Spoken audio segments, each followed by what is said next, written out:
Bonjour, donc aujourd'hui on va parler des verbes réflexifs et vous connaissez déjà les verbes réflexifs parce que vous avez étudié des expressions, des verbes comme je me brosse les dents, je me dépêche, je me lève, etc. Et ça, ce sont des verbes réflexifs. On va quand même revoir un petit peu le concept d'un verbe réflexif, qu'est-ce que c'est, et aussi apprendre peut-être une nouvelle utilisation des verbes réflexifs. Alors, révision du concept, qu'est-ce que c'est qu'un verbe réflexif? Eh bien, vous savez que c'est un verbe où on fait l'action sur soi-même. Donc, comme dans l'image « je me lave », je ne lave pas une autre personne, je lave mon corps, je me lave moi. Donc ça, c'est un verbe réflexif, c'est-à-dire que l'action est faite sur sa personne. Tandis que dans la deuxième image, là c'est le verbe normal, je lave mon chien, parce que je fais l'action de laver, mais je ne fais pas l'action sur moi, je fais l'action ici sur le chien ou une personne par exemple. Deuxième exemple, Paul se rase. Paul est en train de raser son visage, pas le visage d'une autre personne, mais son visage. Tandis que dans la deuxième photo, le barbier rase Paul parce qu'il ne se rase pas son visage, il rase le visage d'une autre personne qui est Paul. Donc ici, c'est juste le verbe normal. Donc ça, c'est le premier concept pour les verbes réflexifs. La deuxième façon d'utiliser un verbe réflexif, c'est quand vous voulez dire each other, c'est-à-dire pour des actions réciproques. Donc par exemple, regardez ce joli petit couple. Ils s'aiment, ils s'embrassent, they love each other, they're kissing each other. Et donc ici, vous connaissez le verbe aimer, to love, et donc to love each other, aimer devient s'aimer. To kiss, embrasser, to kiss each other, s'embrasser. Dans la deuxième photo, le chat regarde le bébé regarde le chat. They're looking at each other. Donc, ici, on peut dire le chat et le bébé se regardent. Et puis, dans le troisième exemple, Bruno serre la main de Pierre et Pierre serre la main de Bruno. Donc, ils se serrent la main, they're shaking each other's hands, d'accord? Ou shaking hands.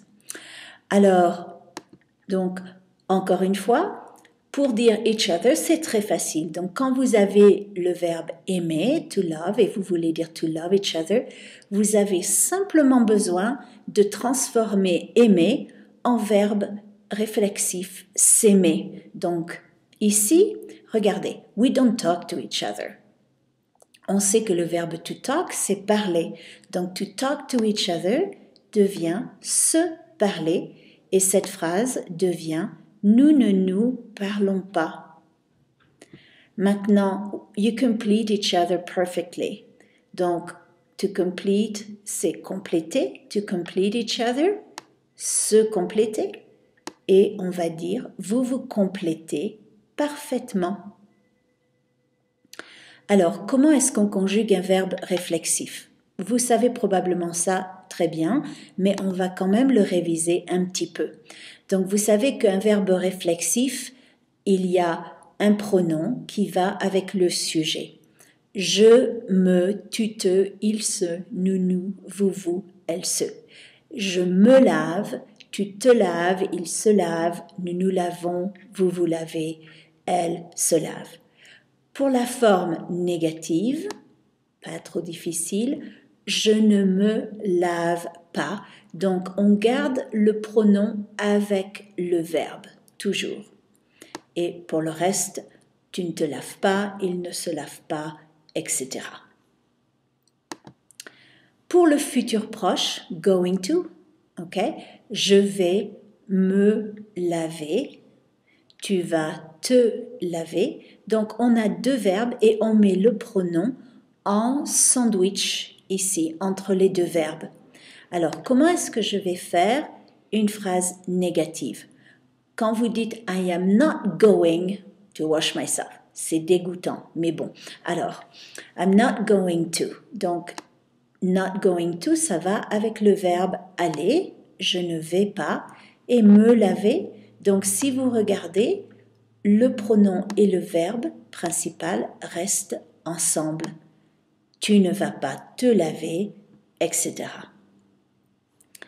Alors ensuite, on va regarder maintenant, donc, on a déjà vu ça.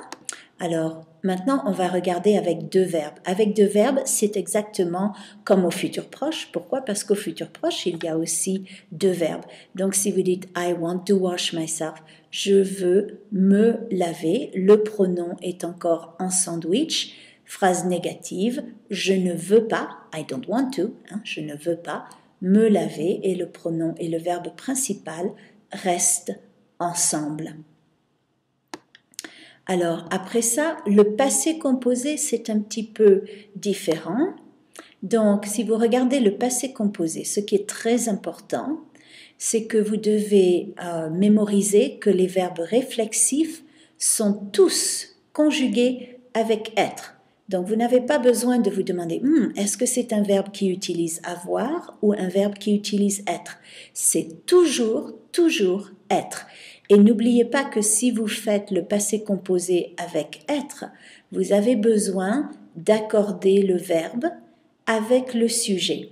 Donc, si on dit « je me suis réveillée », si vous êtes une fille, vous allez mettre un « e ». Si vous êtes un garçon, bien sûr, vous ne mettez pas de « e ». Remarquez qu'on met le pronom avant être, pardon. Donc, je me suis, tu t'es, il sait, elle sait, nous nous sommes, vous vous êtes, ils se sont, elles se sont. Je me suis réveillée, tu t'es habillé. Donc, on met encore une fois le pronom avant être.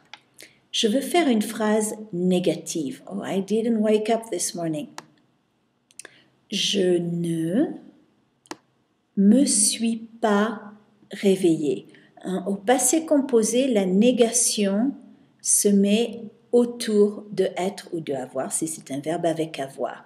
Et le verbe principal est toujours la dernière chose, le dernier élément dans le groupe verbal. So your main guy, your main verb always comes last, and the me and ne pas have to come before. Donc ça, c'est le passé composé. Et puis finalement, qu'est-ce qu'on fait quand on utilise l'impératif, qu'on a une commande? Vous savez que souvent, quand vous passez une interro ou un examen, je dis « dépêchez-vous » ou « levez-vous » si en classe, je veux que vous alliez au tableau. Donc, ce qui est spécifique au verbe réflexif, c'est que dans une commande ou l'impératif, on dit « lève-toi » et on met le pronom après le verbe ici. Remarquez que « te » devient « toi ». Je ne dis pas « lève-te », mais je dis « lève-toi »,« dépêche-toi ». Levons-nous, levez-vous, et on met le pronom après. Qu'est-ce qui se passe si je fais une phrase négative? Alors, regardez bien. Si je fais une phrase négative, alors là, c'est normal. Je remets le pronom avant le verbe et la négation autour du verbe. Ne te lève pas, ne nous levons pas, ne vous levez pas.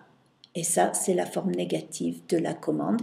Et c'est tout pour les verbes réflexifs, comment les utiliser et les conjuguer. Au revoir et à bientôt. Merci.